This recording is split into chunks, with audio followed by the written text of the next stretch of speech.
Welcome to another episode of Wrestling Life.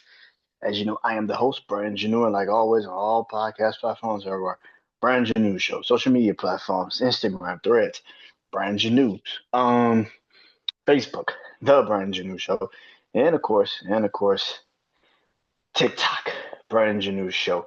Go follow me on all of those social media platforms. I really appreciate it if you did. Appreciate it to all the people that have been subscribing, all the new subscribers and everything. This week is coming.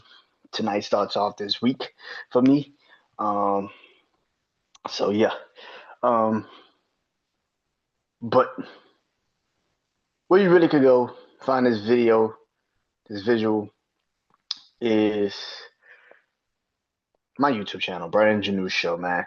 Go subscribe to my YouTube channel, like, uh, like the shorts, the vids, everything, man. Comment helps with the algorithms, uh, with the show, gets more people to watch.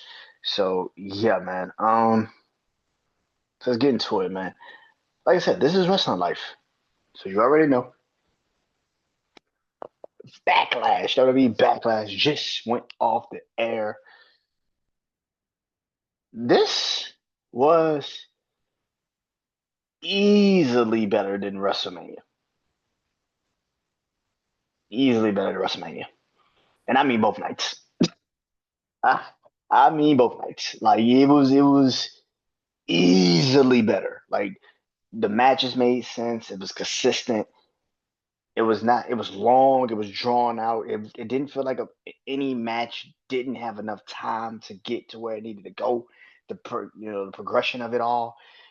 This match was great, man. This was an amazing um PLE. It was good. It was a really good match, man. As you know, when I do Wrestling Life, I do my rating review show of all of WWE PLEs.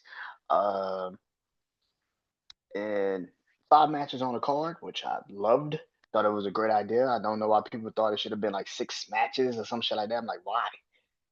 Here's the thing. B pay-per-views that WWE put on, this Money in the Bank. Like I expect Money in the Bank to only be like four matches. Night of Champions could be kind of four or five. You got a couple championships. We shall see how that looks moving forward. But I can see that. I don't know how you do it. I'm assuming that at some point Saudi Arabia, because they started the Crown Jewel Championships, and Crown Jewel is going to be in Australia, which I will talk about later on this week when I do Wrestling Life. But I don't know how you're gonna do that. I don't know if you're gonna do the Crown Jewel Championships and Night of Champions, which I don't think you will. Um, but yeah, man, I thought this PLE was way better than WrestleMania. It was way fucking better than WrestleMania. Um, yeah, but five matches. Like I said, WWE B pay per views, PLEs like Backlash, Money in the Bank, Night of Champions. If it's not like a major pay per view like Royal Rumble even got four matches, but it's a good four matches because you literally have two matches that take up 2 hours, like by itself. Same thing with Elimination Chamber. It's like two matches that take up an hour. Like, why would you have more matches on the card? It doesn't make any sense. Um, PLEs like this under Triple H have worked, and I like these PLEs. So five matches on the card. Um, yeah. But before I get into that, man, um, so there's been a lot of discourse on social media, man. A lot of discourse on social media when it comes to wrestling, and particularly, there's been two people that have been talking, talking.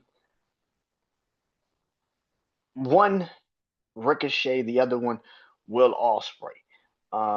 Now Double or Nothing is in 2 weeks.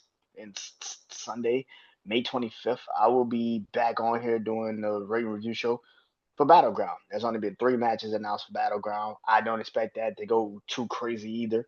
I expect maybe 1 or 2 more matches to get added on Battleground. Um, Maybe Dark State versus um, Hank and Tank, which I don't think that's a good idea to put them in a title match.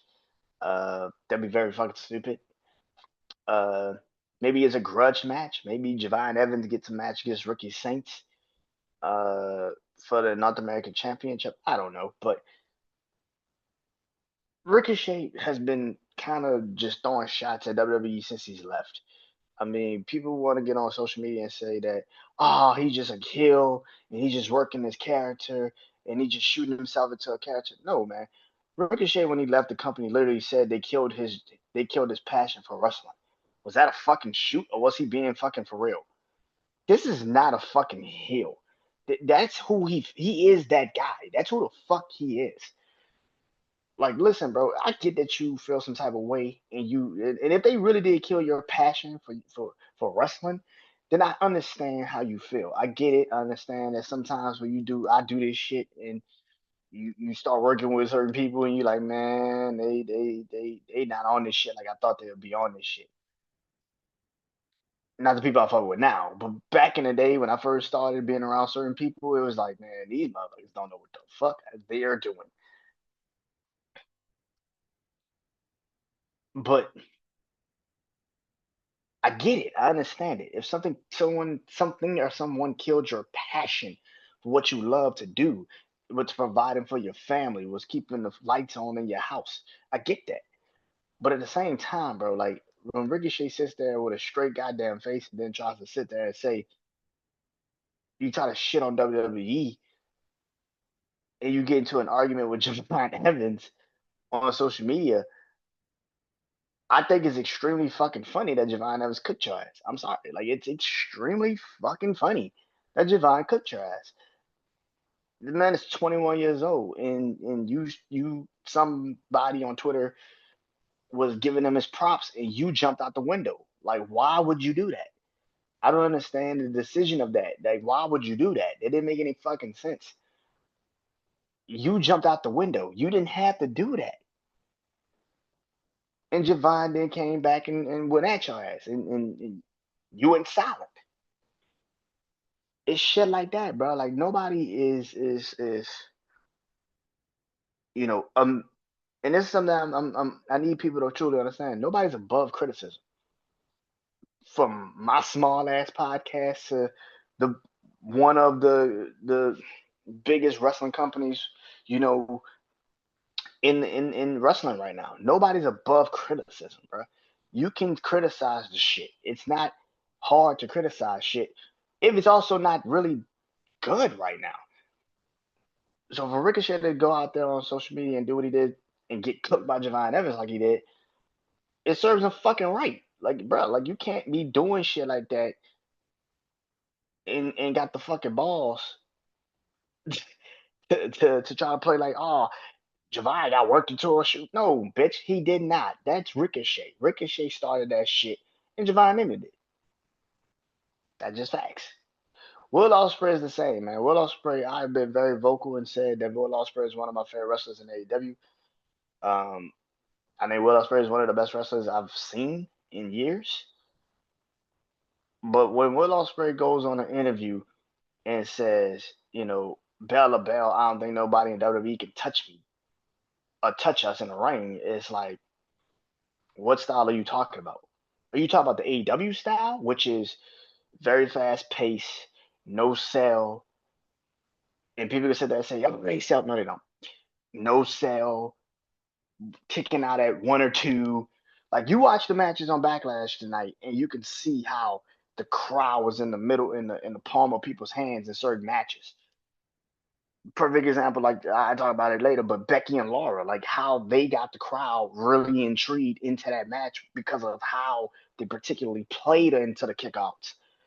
It wasn't just like one, and then it was just like, you hit this move, you hit 30 different fucking moves, and then they still kick out at one, and you're just like, bro, what the fuck? Are you serious? like they hit their signature, their finisher, like they hit the super finisher, and they kick out at one, and you're just sitting there like, nigga, how? Nigga, how is that possible?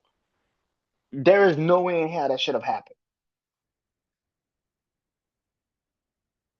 So if you talk about that type of style of wrestling, AEW style, then yeah, Will Ospreay, you 100% right. You Nobody in WWE probably can touch you except Seth Rollins, Javon Evans, Wesley. Brian Breaker would do great in AEW because he's just a fucking powerhouse. Penta, Ray Phoenix, Andrade, Aleister Black, Ricky Saints. Like people that have come from the AEW style probably would master the AEW style because they come from it.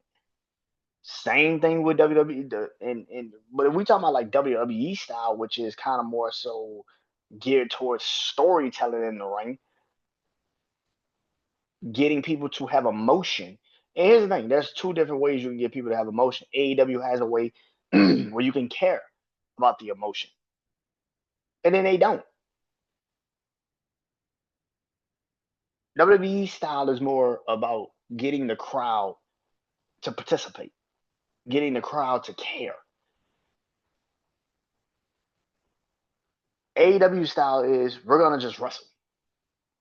And if you cheer, you cheer. If you don't, well, and then good. We don't give a fuck. We're gonna just wrestle. And that's not a good style, bro. That's not a fucking winning style either.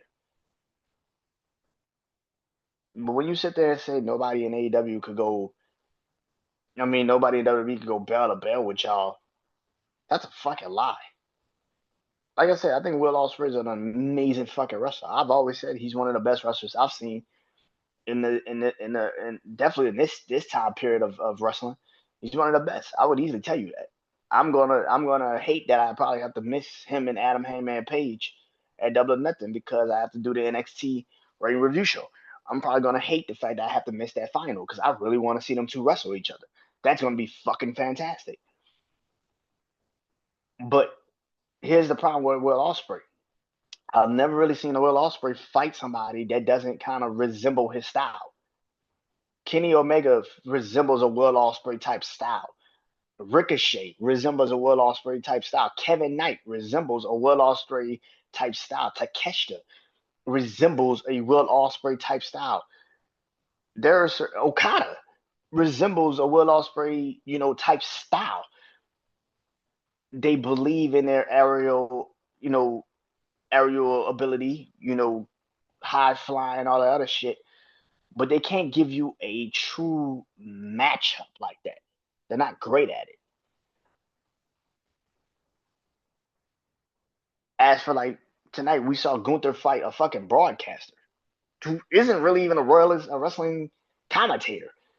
He's a fucking punter in the NFL, like a former NFL punter. And they had more motion and and had more people dialed into the match than a Will Ospreay match. That's fucking crazy. Like that's crazy to me. That get Gunther, and I've always said Gunther is my favorite wrestler right now. I think Gunther is the best. But I've never seen. I don't think Will Ospreay can do that with Pat McAfee. I don't think he can do it. I don't think he can bring Pat McAfee to a match like that, like we saw tonight. He can't do that because I've never seen him have a match with somebody that isn't of his ilk, of his style.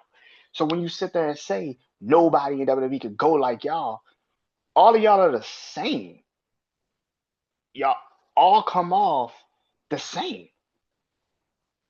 And I know there's gonna be some fanboys in on the social media when I post this shit and you don't know what you're talking about. It's bro, you say this shit every time when people it has something to say about AEW. We don't know what the fuck we talking about. We just be talking. We don't watch the product. All this other goofy ass shit. Instead of being honest with yourself and being like, nah, he's actually telling the truth. Everybody in AEW kind of resembles each other. They're not. There's no one different in AEW. Everybody resembles each other. Ricochet resembles Will Ospreay. The only people that I can easily say that don't resemble AEW wrestlers, MJF. MJF is, and to see him on social media, tweeting throughout Backlash, is the funniest shit on the planet. It was kind of funny watching him tweet again because he probably didn't have to work tonight because, of course, you got to realize that you got to realize that uh, uh, fuck, what's that show? Collision came on Thursday, so he probably didn't have to work tonight. So he was good. He was free to watch the show. But this tribalistic shit, I'm not a tribalistic person, bro. I don't give a fuck. If it's good wrestling, it's good fucking wrestling. The problem is you got a lot of people nowadays that just want to run off and just talk shit and then don't know what the fuck they're talking about. I'm a fan that watches this shit because if it's good wrestling, I'm gonna watch the shit. But when you sit there and say Will Ospreay, like I said, I've said Will Ospreay is one of my favorite wrestlers. I think Will Ospreay is an amazing wrestler. But when I sit there and also question Will Ospreay, I'm like, bro, I've never seen you really wrestle with anybody that doesn't resemble your style, that does the same shit you kind of do in the ring.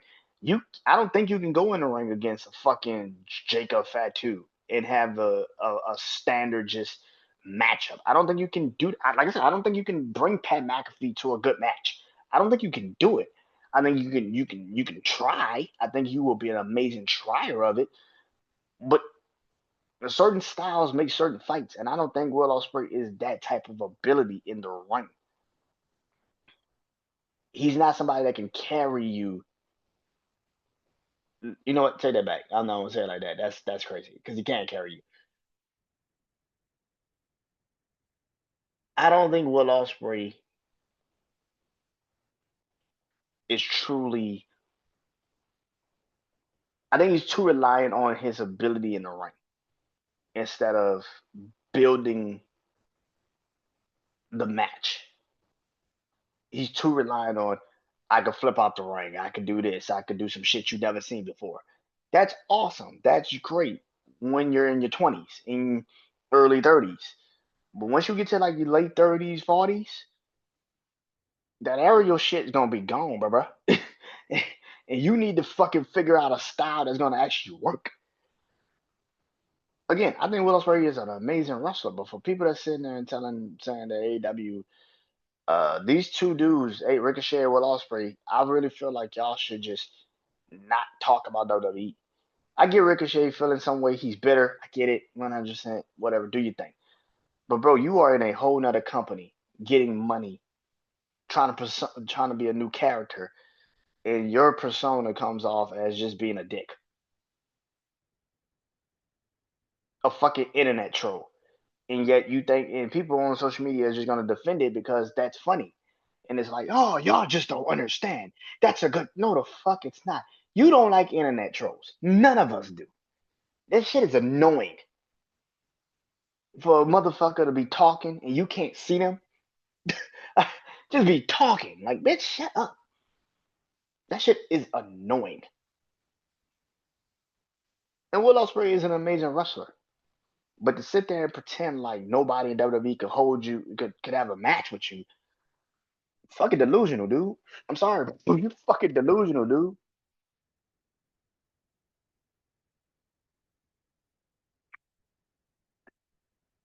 Anyway, Backlash. Like I said, 5 matches on the card.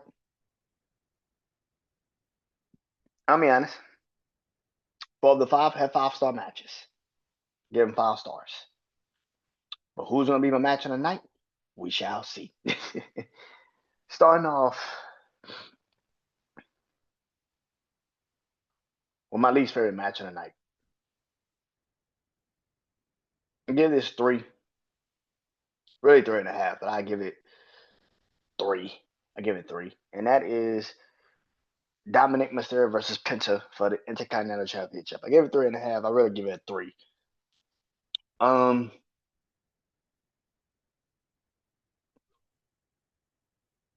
I didn't like this match like I thought I would. It's okay. I think Dom has improved tremendously in the fucking ring. Thank God. But Penta, I don't know if he was really hurt. Like I don't know if he was really hurt because it looked like he couldn't move like he usually would in the match. So that kind of also made it kind of not be as enthusiastic as I wanted it to be. It was kind of okay. It was alright. It did what it needed to do for a match of that caliber. But on a PLE, it was kind of like that felt like a TV match. That felt like you could have just did that shit again on Monday Night Raw and nobody would have cared. Um, you could have just did that match on Monday Night Raw. I truly feel like that was one of those matches you could have had on Monday Night Raw. It would have had a little bit more time. You would have, and it would have actually been pretty fucking good.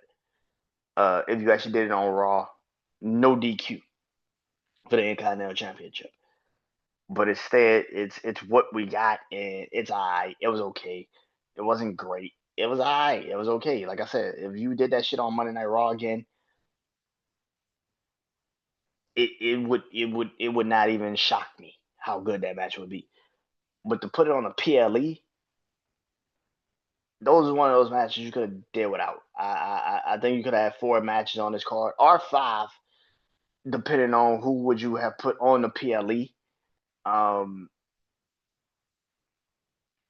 I don't know what you would have done. Some people say, well, what about Tiffany Stratton and Tiffany and I think Nia Jax is going to be fighting again for the title.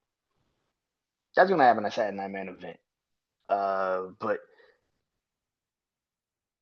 I mean, if you would have built it a little sooner, you could have probably had that match on here. But yeah, I wasn't a huge fan of this match. I thought this match was okay. The only thing that really made it intriguing is the ending, which is El Grande Americano.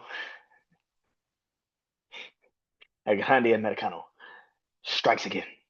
He struck again. He hit him in the head with his loaded mask.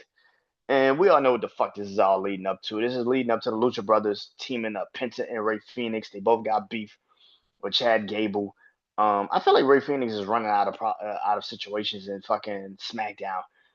You already put him against the Legado del Fantasma already. He's beat Santos Escobar. He beat Humberto. He beat Los Garza last night with Andrade. It's like there's nothing left for this dude to really do on SmackDown if you're not gonna put him in now the U.S. title picture. There's not really anything he should be doing on SmackDown, except if you're gonna turn Andrade against him and have Andrade and him go against each other, which I would not mind, by the way. I don't even think you need to turn Andrade against him. I think they could just be a straight up best of 7. Um, but if you're not gonna push Ray Phoenix into another direction with his not Andrade, maybe him and Carmelo Hayes. You haven't really tried him in the Miz, which I am not a fan of that at all. I don't think you need to do that, but if you do, I guess. Um,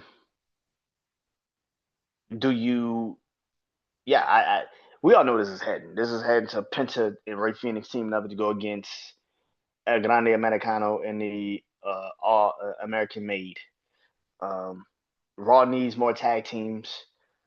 This was fun to have Ray Phoenix on SmackDown to start off his WWE career. It made sense. But now it's time to just move him over to Monday Night Raw with his brother. Get this shit over and done with. Penta lost tonight to Dom, so that effectively kind of takes him out of the Intercontinental Championship title picture. He's now got pinned by Dom twice, no matter how bad the fucking finishes are. He got pinned by Dom twice for the title. It's kind of defectively saying he's out of the Intercontinental title picture. So if that is the case, move Ray Phoenix to Raw. Move Ray Phoenix to Raw. Him, Penta versus American Made. By the way, everybody is also getting upset over this El Grande Americano. Has it run its course? Yeah, it has. I'm not gonna sit up here and lie. It has. Um, when is this shit gonna end? I have no idea. It would be better. It would behoove them to end this shit by summer. It would behoove them to end this shit by Saturday Night Main Event. I think that there's only so much more you can do with this character before it does jump the shark. I'm not saying it's there yet, but it's getting there. It is getting there. You need to speed this process up. You need to speed this process up. Uh, Whoever El Grande Americano may be, whoever that may be. I don't. I'm not a source. I don't know whoever they may be. People say it's Chad Gable. Yeah, I do not know. He looks like him. I mean, he kind of looks like him. I mean, kind of looks like him. You know, but got the same eyes and everything. Who knows? It could be. It could be Chad Gable. Who knows? But again, on the Americano's character kind of arc is kind of getting annoying. I'm not gonna lie. It is kind of getting down a little bit annoying. It's like, okay, Rey Mysterio's gone. He's won a speed title, which I don't understand why, but because he beat Dragon Lee, and I think I guess that's the decision that he beat because he beat Dragon Lee, who's a lucha libre. But even in that sense, it's like, yeah, I just move Ray Phoenix to Monday Night Raw, team him up with Penta. Let's get this shit over with. Um, but the problem kicks in also is now I'm starting to see what people are saying, and people are now saying what I've been saying for a long time, which is they need to speed up this fucking Judgment Day breakup. It like I get the you trying to speed you want to slow burn it. There is no slow burning with this shit. Let's get this shit over with and done with. Finn Balor needs to be on his own. He needs to go ahead and be on his own. I think people that sitting there and trying to kind of keep this together, it doesn't make sense. They been should have speed this shit up. They should have put. They should have put. Like I said, I get the fact that they're probably waiting for Liv to come back, but it's the same thing that you did last year with Rhea. It's like you took too fucking long. Like, speed the fucking process up. It's not that fucking hard. You can speed the process up. But to sit there and say, that yeah, this Judgment Day shit need to hurry the fuck up and get over with. I am so physically done with this shit. I've been done with Judgment Day for like 2.5 years. It doesn't need slow burns. Like every damn thing doesn't need a slow fucking burn. Finn Balor clearly is going to turn on Dominic Mysterio. The question is just when. My problem is they're gonna really slow burn this shit till SummerSlam, and that's what the fuck I got a problem with this because there's no reason to have this shit wait continuously be a thing till SummerSlam. Like it just doesn't make sense. Why? Let's end this shit. Let's move the fuck on. Finn go be on his own. Just JD McDonough, which tonight you saw, and then I guess that's the decision is that everybody that's already in Judgment is just gonna turn on Finn, which is even JD McDonough who Finn trained, which would be fucking stupid. Like I said, man, they should have broke this shit up at WrestleMania. And tonight should have been Finn and Dominic Mysterio. It should have been Finn and Dominic Mysterio for the Intercontinental Championship. I know people are gonna think I'm crazy, but that would have been way better. The story would have been there. And I'm not saying that it had to be they broke up right then and there. I mean, Dom could have been like, look, man, I feel bad at how I got this belt at WrestleMania. I ended up pinning you. That was never my intentions, but I needed to win the belt. So how about I give you a title match against me? Friendly title match, just to see who's better. Maybe that happens later down the line, and that's how Finn just says fuck it. But yeah, this match was okay. It was like 3 stars to me personally. It was alright. It wasn't anything to really write home about. It was alright. Like I said, the ending is what made the match. Actually, the match itself was alright. It was alright. But yeah, 5 stars, 4 matches. Let's get into it.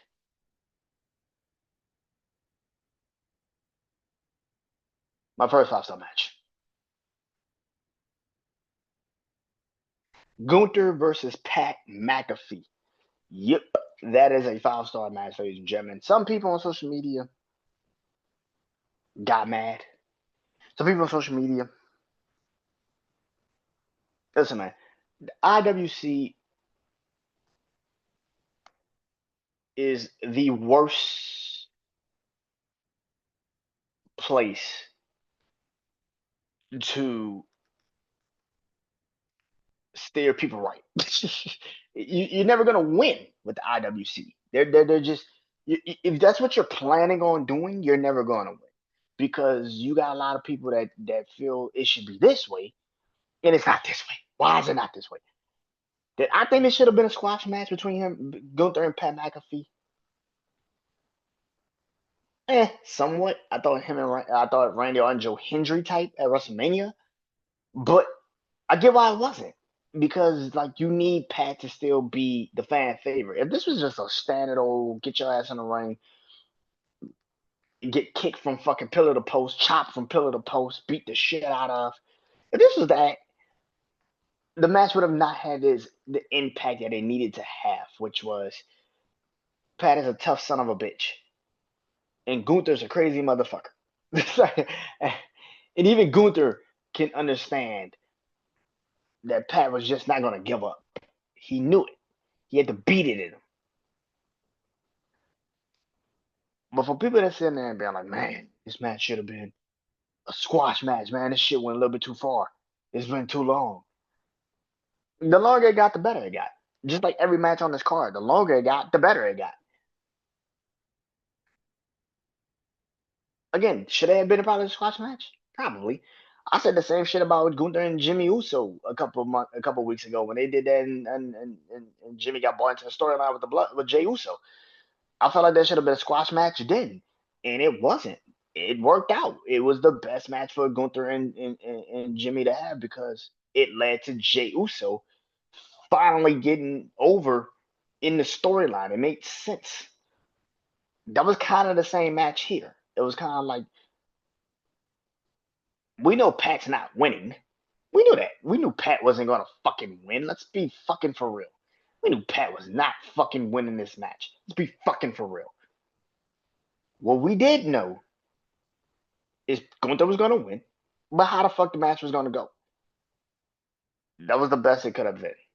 That was the best it could have been. I thought it was entertaining. I thought it was very good. Michael Cole being involved. Michael Cole literally was continuously saying like, "This is my fault. This is literally my fault. I put Pat in this situation." Which I can't even say it was Michael Cole's fault. I get the story is being pushed as Michael Cole kind of was yeeting and talking about how Gunther tapped out to Jey Uso. But this shit been for months. Like Gunther for a year at least. This man, when Gunther was still the Intercontinental champion, when Jay would come out to fight Gunther, Pat would be standing on a fucking table yeeting and shit. There's literally one video of Pat standing on a fucking announce table yeeting, and Gunther turned and looked at his ass. Hey, nigga, Pat stopped. That nigga like, oh. That nigga Pat stopped. Oh my god, that shit was so funny. Gunther looked at the boy like, bitch, I know damn well you ain't fucking doing that shit right now. Like, yo, that shit was so funny. Michael Cole being involved was a touch that it needed. I thought it was this was a good fucking match. For what it was and what it was supposed to be, this was the best we could have asked for. Like I said, again, no diss to the man, but I don't think Will Ospreay can do this. I don't think he can bring Pat McAfee to a match like that. I don't think he can because he doesn't know how to show the emotion, the story element of this. He knows one speed, and that's go. No diss to him. That's a great speed for the company you work for. But going to boy Pat McAfee to at least a 5-star match, that's crazy to say. Because Pat hasn't wrestled since WrestleMania. I want to say WrestleMania 38, but he probably didn't wrestle shit since. Pat hasn't wrestled since SummerSlam 2022. Damn. Yeah, SummerSlam 2022. Wait. WrestleMania 2038 was 2022. Yeah. Yeah, 2022. And he didn't wrestle until SummerSlam 2022 when he fought Baron Corbin, which was a pretty good match. So yeah. So that was the last time Pat was actually even in the fucking ring. Was SummerSlam 2022. That's crazy. It's fucking nuts. So yeah.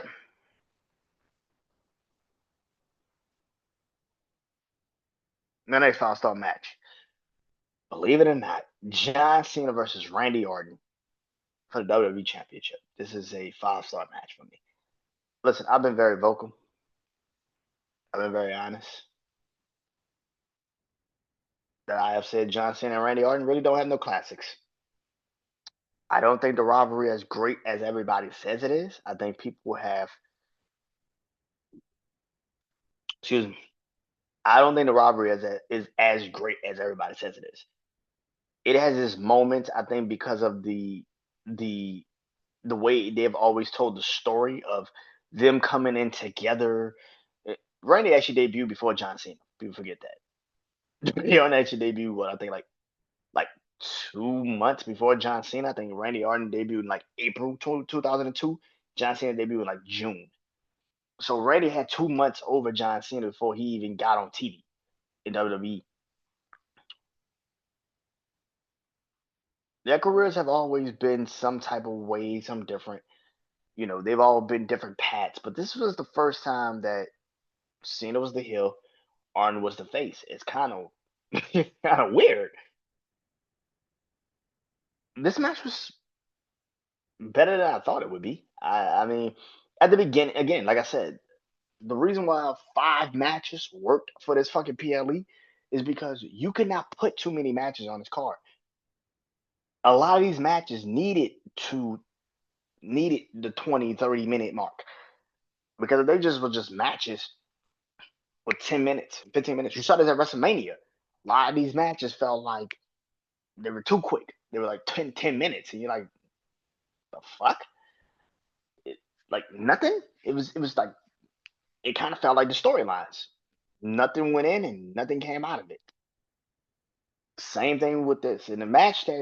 So the first half of the match was alright. It wasn't. It was exactly what I thought it would be. Kind of just boring, and they would just be grabbing each other. And I will say this: shout out to St. Louis. Thank God that St. Louis fans understood the concept of being at a fucking wrestling show. Actually have fucking fun. Enjoy the fucking show. God almighty. Yo, I am sick and tired of you fucking fake ass fans, you casual ass fans at these fucking wrestling events. And I gotta sit there. And you motherfuckers make me sleepy. Like you motherfuckers make me tired. I'm watching this shit and waiting for you niggas to do something. And it's man, that shit's annoying, bro. I'm watching this shit. Bro, thank you, St. Louis. I want to first off say that. I forgot to say that earlier, but I want to say that now. Thank you, St. Louis, for understanding the motherfucking assignment. Actually, cheer, have fucking fun. If the matches are great, say they're great. Like, god damn, like, god, man, but St. Louis crowd was on one tonight. I appreciate y'all. And I'm gonna say this too. Whoever sung the national anthem, um, that dude kicked the night off perfectly. That was a beautiful rendition of the national anthem. But other than that, man, that shit, Star Spangled Banner, man, that was a great rendition. But this shit, that St. Louis fans, man, y'all turned up today. I appreciate y'all. As a wrestling fan, appreciate y'all because these motherfucking crowds recently, n- man, kiss my ass. This, it, it, kiss my ass, man. Fans suck. Fucking, phew, shit. Um, right now, John Cena match was pretty good at the end. Like, if we talking about just the first 10, 15, eh, standard John Cena, Randy Orton match. Once they got outside the ring, Once the ref went down, I'm like, oh my god, here we go with this ref going down. Shit. We knew what the fuck was about to happen. Again, here's my thing. I get that John Cena and Randy Orton have wrestled for so long and they know each other's moves and all this other shit. It don't take 4 to 5 fucking RKO's to put somebody the fuck down.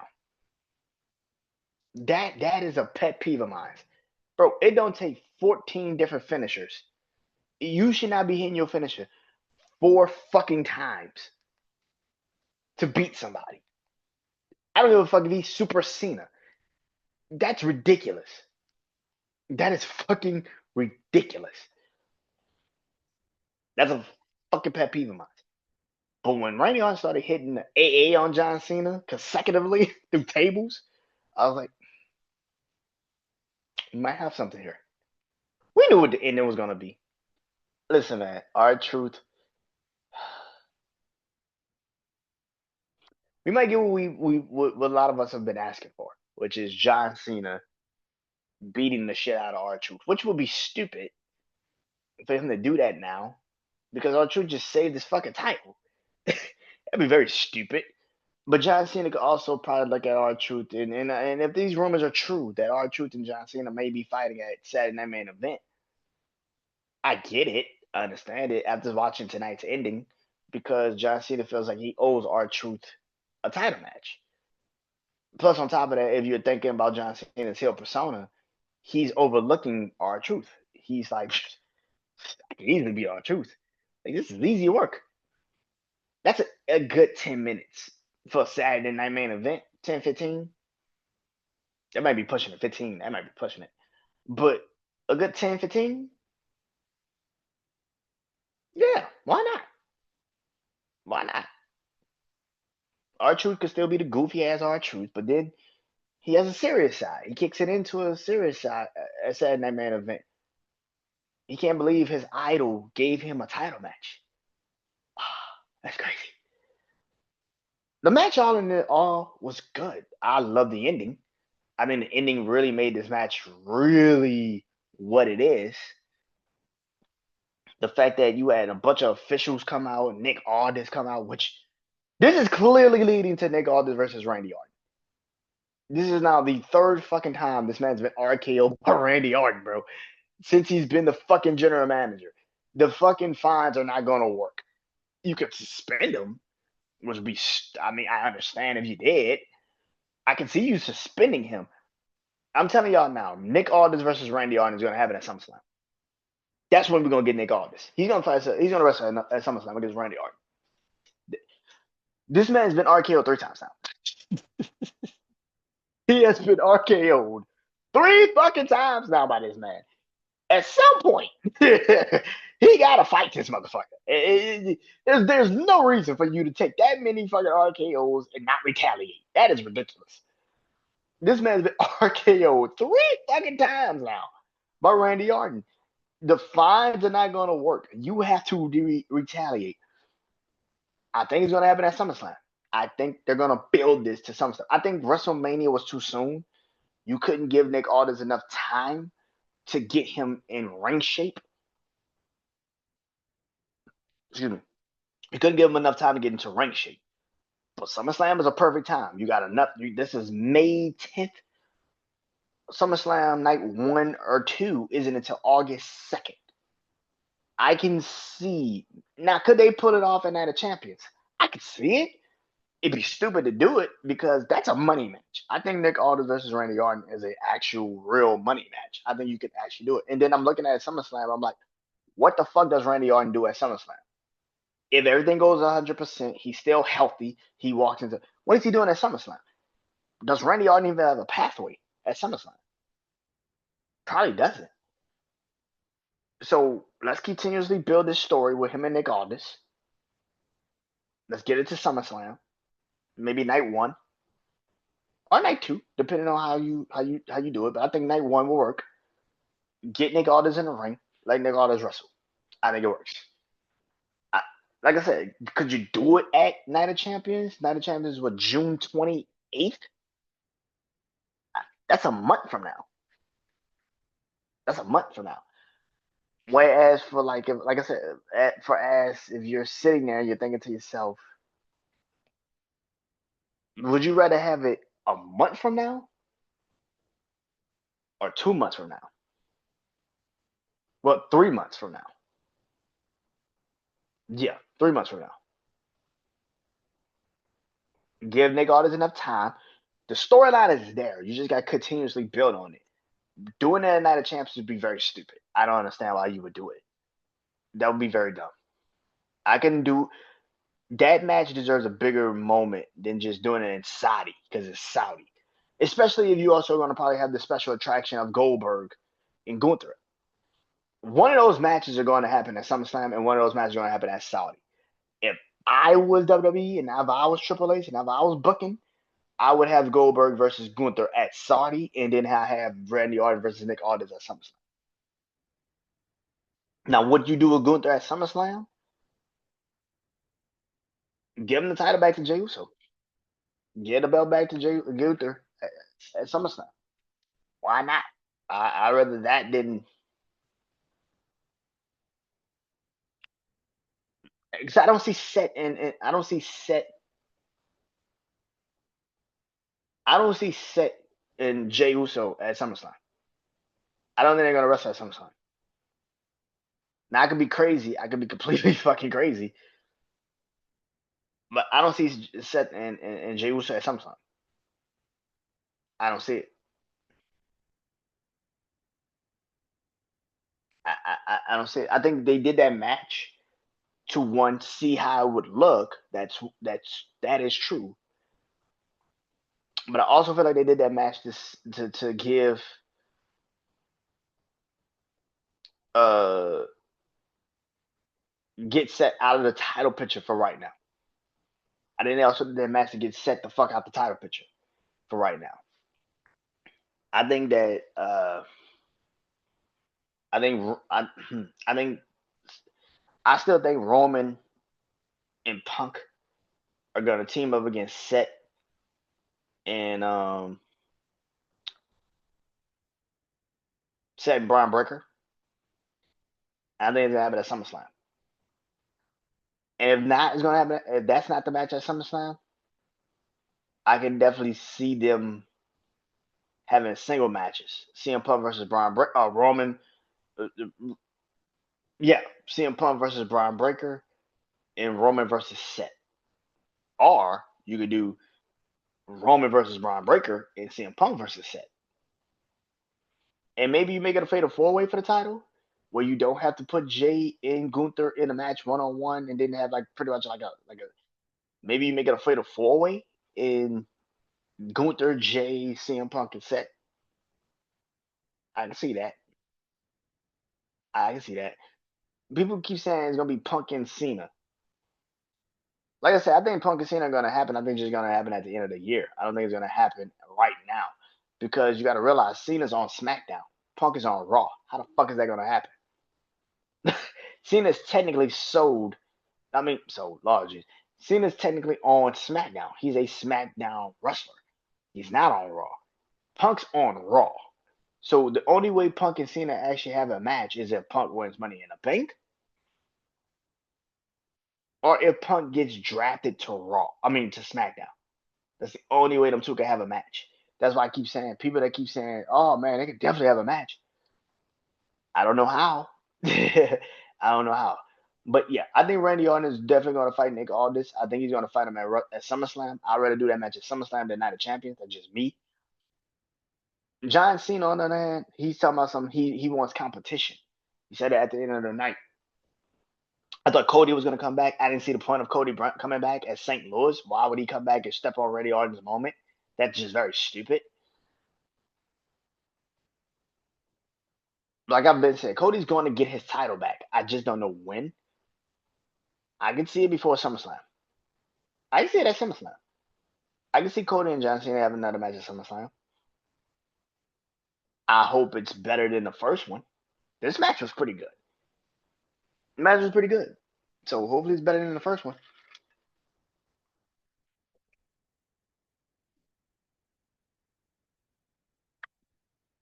But 5 stars. Pick 2 matches, 5 stars. Only one could be match of the night.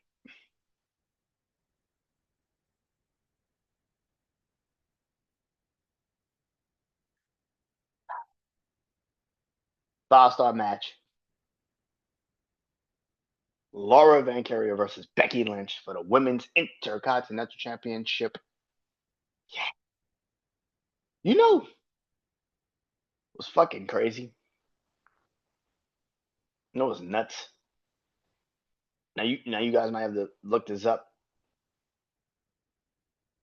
I think this might have been the first time that the women's mid card title was defended on a PLE. And I mean Raw and SmackDown. I mean the women's US championship and the Raw's women's SmackDown championship. The women's Intercontinental title and the women's US title. I think this might have been the first time either one of those mid card titles were defended on a WWE PLE. Now again, like I said, you might have to look that up because Chelsea won it at Saturday Night Main Event. But that wasn't a PLE. That was a TV. That was a special broadcast. Laura won hers on Monday Night Raw.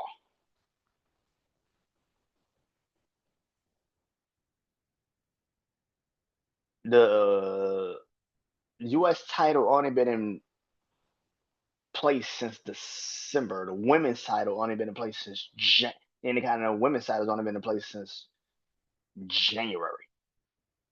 Laura and Chelsea both lost their qualifiers in the Elimination Chamber, and they both were in the Royal Rumble.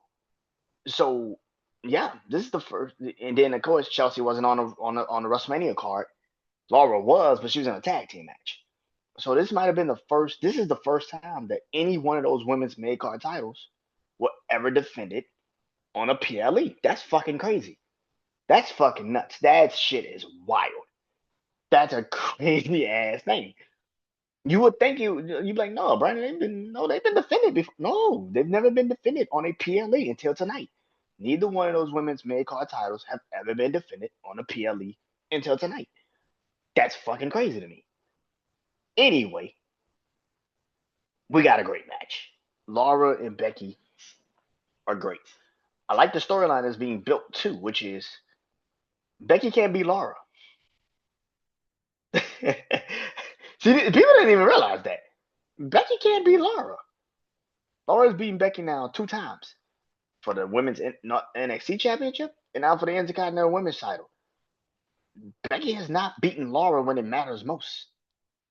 That's going to play a factor at some point, just like Io and Rhea. Rhea cannot beat Io when the title's on the line. Same thing right now with Becky and Laura.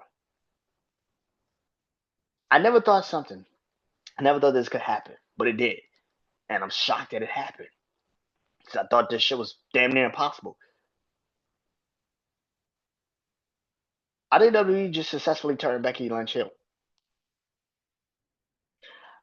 I think WWE has successfully actually turned Becky Lynch heel. I didn't think it was possible, but it's possible. The crowd in St. Louis was behind. It was at the beginning. It was kind of like we fuck with Laura and Becky. We love Laura and Becky. We love Laura and Becky.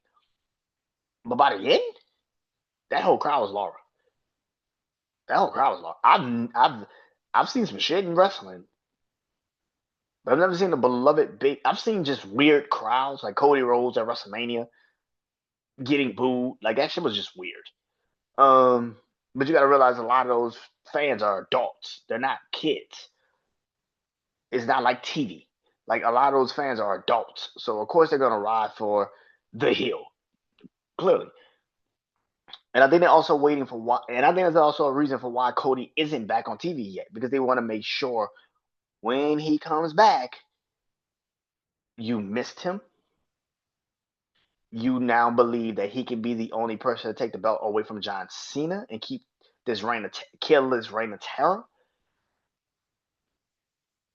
That's why I think Cody isn't back yet, because I feel like if you put Cody on TV right now, there is no good spot to put him in, because where does he fit? Where does he fit? Like, where does he fit on the in the storyline that John Cena is selling right now? He doesn't fit yet. He didn't fit tonight because you're in St. Louis. So if Cody came out and stepped on Randy Orton's moment, he would have got booed. Cody comes out at Saturday Night Main Event. Well, he could come out at Saturday Night Main Event. I wouldn't be surprised if he tries to come out and help out R-Truth. But why do that? Especially if they're not going to be closing out the paper. It's closing out Saturday night's main event. That's going to be Jey Uso and Logan Paul. So why would you have Cody come out just for that? That don't make sense. What's the next one? Money in the Bank. I mean, you could do it at Money in the Bank if John Cena is going to be on the card at Money in the Bank. But I think the match that we're going to see probably at Money in the Bank is going to be CM Punk and Sami Zayn teaming up to go against Braun Breaker and Seth Rollins, just to set up Roman Punk teaming up against Seth and Braun. I think that's the title. I think that's the tag team match first. It's gonna be Punk and Sammy.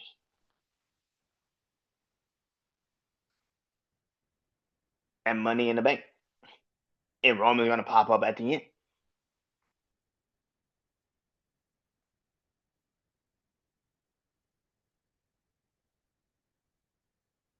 But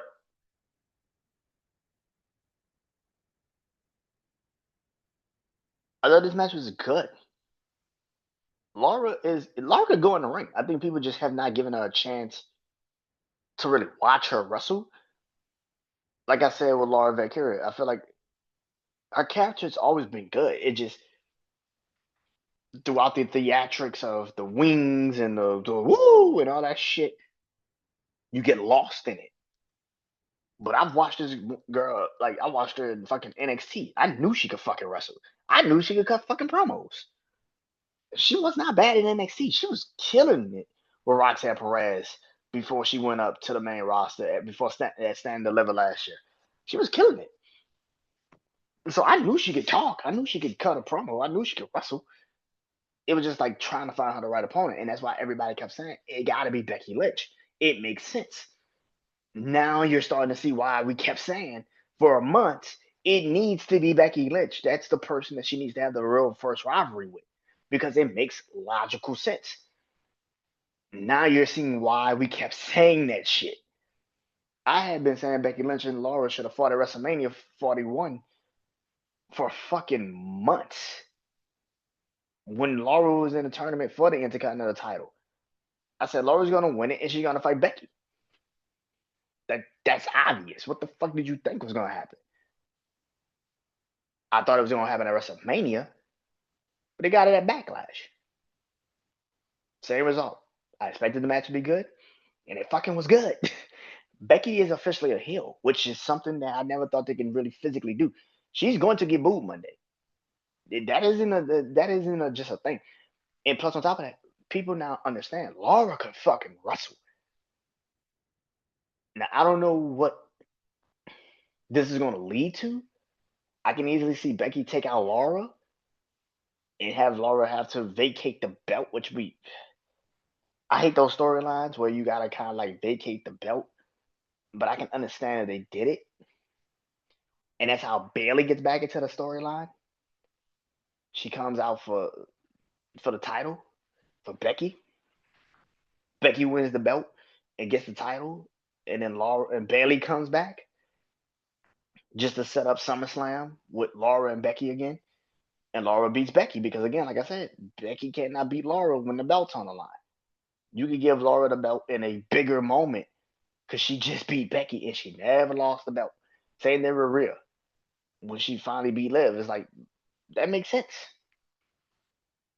But I thought the match was good, man. This was like I said, they had a great match in NXT. So I'm not that surprised that these two had a really great match. I like the fact that it cooked for a minute. It was a long match. So yeah, my match of the night though. It's a 5 star. It's the Fatal 4-Way. It's the match that started the whole goddamn event. Fatal 4-Way for the U.S. Championship. Jacob Fatu versus Damian Priest versus Drew McIntyre versus LA Knight. Okay, if this is true, Hope everything is good with Drew McIntyre. There's been reports that Drew McIntyre missed the table and he actually hit his head on the concrete, on the floor. Um, so if that is true, um, please, man, get a recovery. If SmackDown cannot afford to lose another fucking star. They can't do it. Drew McIntyre is the only one that comes on TV and makes you feel something. Kevin Owens is gone. Cody's gone. Roman's not there. John Cena's in and out. There's no heel on SmackDown outside of the low card heels, which is like Solo and Jacob. But Jacob's not fucking a heel. He's a tweener. And now with this new addition to the bloodline, he's about to be a full fucking blown face. This match was fucking good. To have four men, in which I knew put these four in the ring, this shit was gonna cook. I knew that shit already. It's Drew fucking McIntyre. It's Damian fucking Priest. It's LA fucking Knight. And it's Jacob goddamn Fatu. Let the motherfuckers have all the time in the world to get this shit the fuck over. And it's still gonna cook like a motherfucker. This was great. This was great. This was great. It was entwining storylines, which I thought that usually I don't like those. I don't like those types of matches when they're entwining the storylines, which Damian and Drew have their own storyline. LA Knight has his own storyline with the bloodline. Drew has his storyline with the bloodline. And Damian Priest just wants the belt. Other than the match was amazing. This match was fucking fantastic. I think it lasted like 20, 30 minutes to start off the PLE, which was awesome. Got the crowd immediately engaged. I think they had like 3, 4, 5. This is awesome chants going on for this fucking match. But more importantly, man, it's how the ending was. Ladies and gentlemen, WWE has officially acquired Jeff Cobb. What? Former New Japan, former Lucha Underground wrestler. He is now officially in WWE.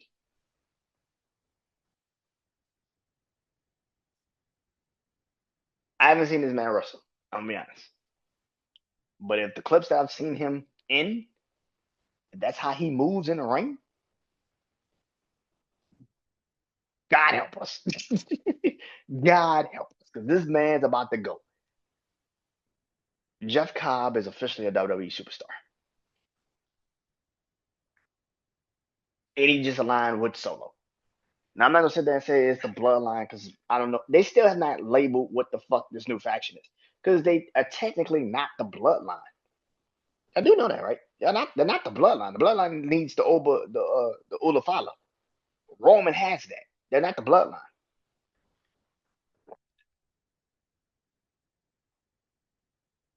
I don't know what the fuck they're gonna call it. The Renegades? I don't fucking know what to call this shit.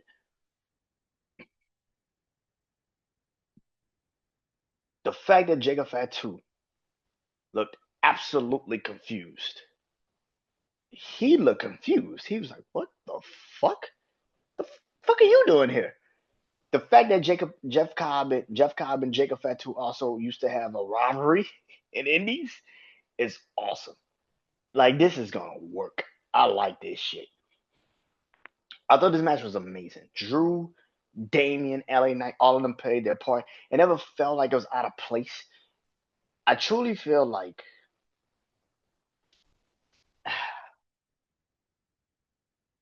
this is what I hope. If he's healthy, everything depends on his health. His health. But if it's not a serious injury, if Drew's not hurt at all, and I hope he's not, God forbid, I hope he's not hurt at all. If Drew and Jacob Fatu get in the ring, let's say Night of Champions,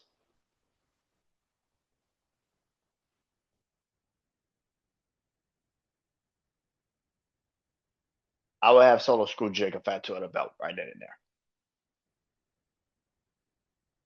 I have him screw about the belt.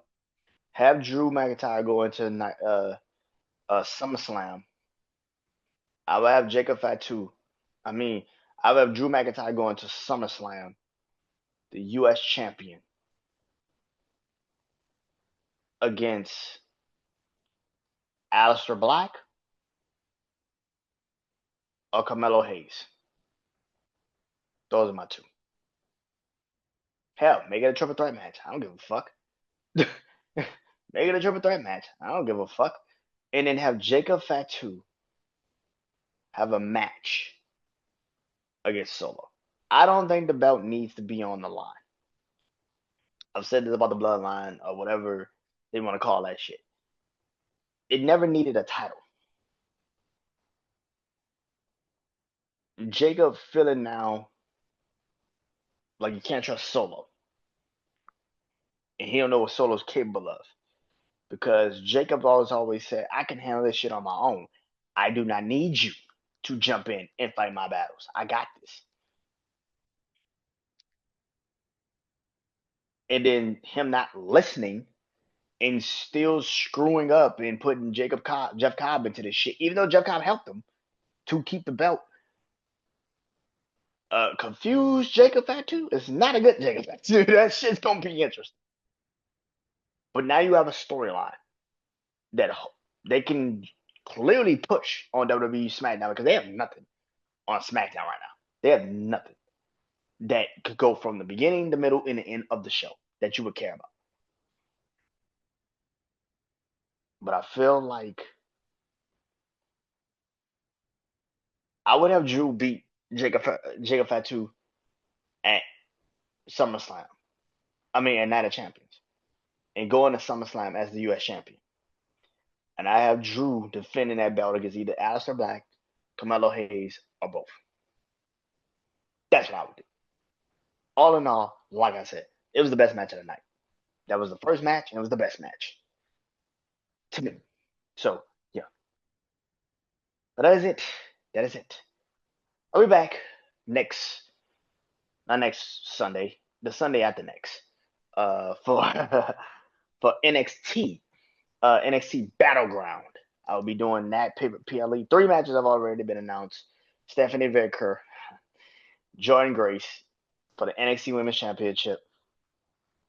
Oba Femi versus Miles Bourne.